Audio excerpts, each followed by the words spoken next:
Doggy dhaba highway truck driver morning breakfast. Delhi से चंडीगढ़ जाने वाले नेशनल हाईवे हमेशा व्यस्त रहता है। उस रास्ते पर चलने वाले ड्राइवर और पर्यटकों के लिए खन्ना जी की रसोई एक बहुत बड़ा सहारा है। इस ढाबे के मालिक कुलदीप खन्ना, शरीर भारी, सफेद दाढ़ी और सिर पर हमेशा चमकने वाली रंग बिरंगी पगड़ी, यह उनकी पहचान थी। खन्ना जी सिर्फ एक रसोईया ही नहीं बल्कि एक शानदार कहानीकार भी थे। वो अपनी बातों से ही आधी भूख मिटा देते थे। ढाबे पर कुलदीप के साथ रामू नाम का एक लड़का काम करता था।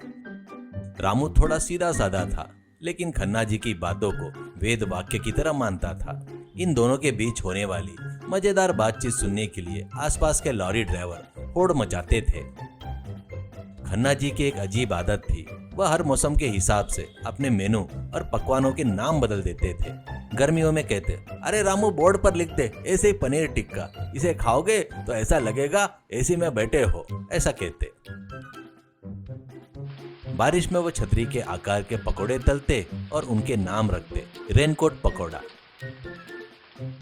जब सर्दी का मौसम आता तो वह पूरा उत्तर भारत सफेद कोहरे की चादर में लिपट जाता। सड़क के किनारे खड़े इंसान का दिखना भी मुश्किल हो जाता। ऐसे में ड्राइवर जान हथेली पर रखकर गाड़ी चलाते, कहीं ना कहीं रुकने के लिए मजबूर हो जाते। तब उन्हें अंधेरे में चमकते तारे की तरह खन्ना जी के ढाबे के बाहर लटका बड़ा सा लालटेन दिखाई देता है। ऐसे ही एक कड़कड़ाती सुबह हवा काफी चल रही थी। खन्ना जी अपनी बड़ी सी भट्टी पर मिट्टी के बर्तन में दूध उबाल रहे थे। उन्होंने रामू से कहा, अरे देख रामू, यह कोहरा भगवान का दिया हुआ एक अवसर है। ड्राइवर को रास्ता नहीं दिख रहा है, उनकी आंखें बंद हो रही है, लेकिन हमारे ढाबे में आलू पराठे की खुशबू उनकी नाक खींच लाएगी। जा बोर्ड पर लिख दे, आज का स्पेशल फॉग फाइटर आलू पराठा, लिख दे जा। रामू ने मासूमियत से पूछा, अरे सेठ जी, क्या पराठा खाने से कोहरा छट जाएगा और रास्ता दिखने लगेगा? खन्ना जी ने दूध चलाते हुए हंसकर कहा, अरे कोहरा तो नहीं हटेगा रामू, लेकिन यह गर्मा गर्म खाने से इंसान के अंदर की कपकपी कम होगी और कोहरे में गाड़ी चलाने की हिम्मत आ जाएगी, समझा? ऐसे कहकर हंस पड़े। तभी वहां पर एक पुलिस की जीप रुकी। उसमें से इंस्पेक्टर सत्यपाल उतरे। वह इलाके में अपने भ्रष्टाचार और रिश्वतखोरी के लिए बदनाम थे। ड्राइवरों को किसी न किसी बहाने रोककर पैसे वसूल करना उनकी कला थी। वह सीधे खन्ना जी के पास आए और रौब से बोले, ए खन्ना, आज बड़ी चहल पहल है। इस कोहरे में इतने लोग, तुम्हारे ढाबे के बाहर ट्रक खड़ी होने से ट्रैफिक जाम हो रहा है, मैं तुम पर केस कर सकता हूँ। ऐसा डराया। असल में जाम कोहरे की वजह से था, लेकिन सत्यपाल को तो बस मुफ्त का खाना और कुछ ऊपरी कमाई चाहिए थी। खन्ना जी ने विनम्रता से हाथ जोड़कर कहा, अरे आइए साहब, ठंड में कांप रहे हो आप, पहले हमारी स्पेशल अदरक वाली चाय पीकर सुस्त लीजिए, ऐसा कहा। सत्यपाल को मुफ्त की चीज कभी बुरी नहीं लगती। उसने कहा, अरे ठीक है, एक चाय और 5 पराठे लाओ, लेकिन याद रखना खन्ना, मैं ड्यूटी पर हूँ, पैसे मत मांगना, तुम्हारी सुरक्षा मेरी जिम्मेदारी है। ऐसा बड़ाई मारते हुए एक कोने में बैठ गया।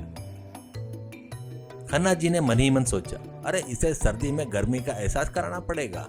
उन्होंने रामू को पास बुलाया, उसके कान में कुछ बुदबुदाकर आंखें मारी। रामू समझ गया। सत्यपाल मजे से पराठे खा रहा था। खन्ना जी पास आकर बोले, साहब, ये पराठे खाने के बाद आंखें पर बहुत ध्यान रखना पड़ता है। इसका नाम विजन क्लैरिटी पराठा है। इसे खाने के बाद एक चीज दो दिखाई देती है, खासकर गलत काम करने वालों पर इसका असर ज्यादा होता है। सत्यपाल ने पराठे चबाते हुए कहा, अबे क्या बक रहा है खन्ना, मुझे कुछ दो नहीं दिख रहा है। वह चाय पीकर बिना बिल दिए अकड़ के साथ बाहर निकला।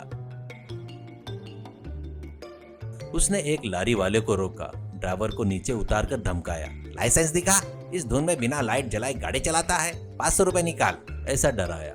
बेचारा ड्राइवर गरीब था। अरे साहब, पास में पैसे नहीं है, बच्चों की कसम। वह हाथ जोड़कर गिड़गिड़ाने लगा। तभी खन्ना जी के इशारे पर रामू ढाबे के पीछे गया और कोहरे में दूर खड़े होकर एक बड़ी टार्च लाइट को इधर उधर हिलाते हुए जोर से सीटी बजाने लगा। कोहरे की वजह से सत्यपाल को सब धुंधला दिखाई दे रहा था। उसको खन्ना जी की डबल विजन वाली बातें याद आ गई। उसने टॉर्च की रोशनी देखी। उसे लगा कि सामने एसपी साहब की जीप आ रही है। उसे 2 लाइट दिखाई दे रही थी, तो उसे यकीन हो गया कि यह कोई बड़ी गाड़ी है।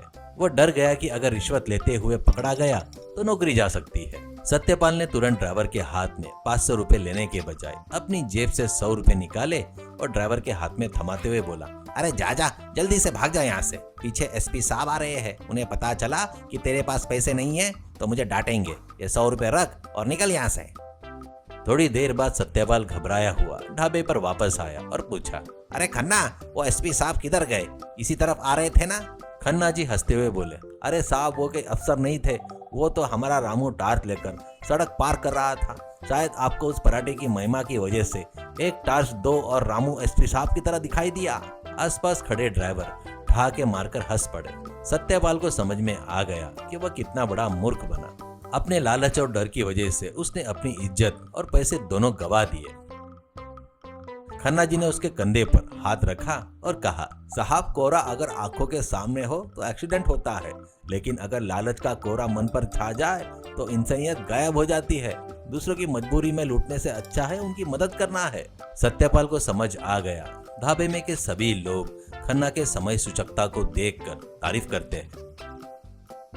उस दिन से सत्यपाल रिश्वत लेना छोड़ देता है और ईमानदारी से ड्यूटी करना शुरू करता है। खन्ना जी ने भी अपने ढाबे पर एक नया आइटम शुरू किया, पुलिस स्पेशल लस्सी। वो हाईवे पर से जाने वाले किसी को भी खन्ना जी का ढाबा सिर्फ भूख